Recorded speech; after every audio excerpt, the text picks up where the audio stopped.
Alors, on a voulu organiser cette journée pour des enfants que l'on sait particulièrement assignés à résidence, fixés dans leur HLM, dans leur quartier, des enfants qui circulent relativement peu, pour plusieurs raisons.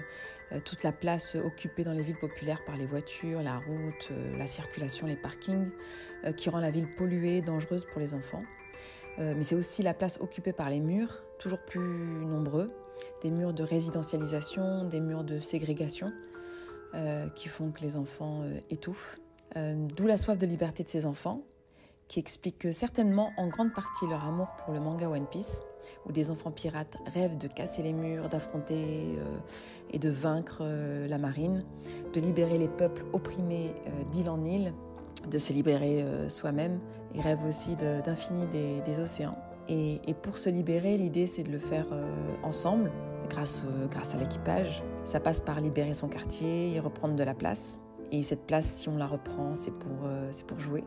Ce qu'on voulait, c'était de dire aux autres parents, si on doit se battre dans les quartiers populaires pour reprendre de la place dans l'espace public, c'est pour que nos enfants puissent jouer dehors tranquillement, qu'ils puissent et qu'elles puissent y mener leur chasse au trésor, finalement pour qu'ils et elles puissent être libres, sans risquer de subir des violences environnementales, policières, aux accidents de la route.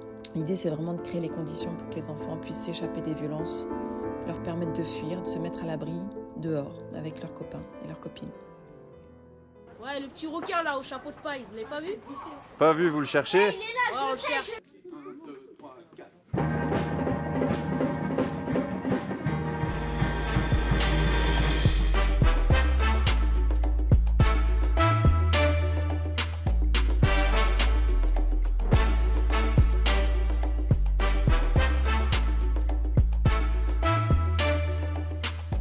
Et cette journée fut incroyable, magnifique. Les 4 équipages de Shanks le Roux, de Barbe Noire, de Big Mom et de Kaido ont quitté Vert Dragon, avec pour chaque membre d'équipage un petit sac floqué One Piece pour ranger les précieux indices trouvés dans les différents endroits de la ville jusqu'à atteindre le trésor de One Piece. Trop cool la chasse au trésor de Vert Dragon. On est parti à l'assaut de la ville pour chercher des indices One Piece qui étaient partout. Mais alors partout dans la ville. On avait plein d'ennemis de One Piece à trouver. On pouvait marcher partout à Bagnolet, même sur les routes. Il n'y avait pas de voiture, il y avait même les policiers de la ville qui nous aidaient à passer où on voulait. On est passé au théâtre, au centre de la fosse aux fraises. Après la médiathèque, on est allé à la librairie de Beau-Lendemain. On devait trouver une copie de Poneglyph. Au conservatoire Eric Satie, il y avait un concours de chant pour gagner l'indice. C'était drôle parce qu'en fait, plein de gens savaient pas très bien chanter. Au cinéma, c'était archi cool. On a pu regarder l'épisode Red One Piece.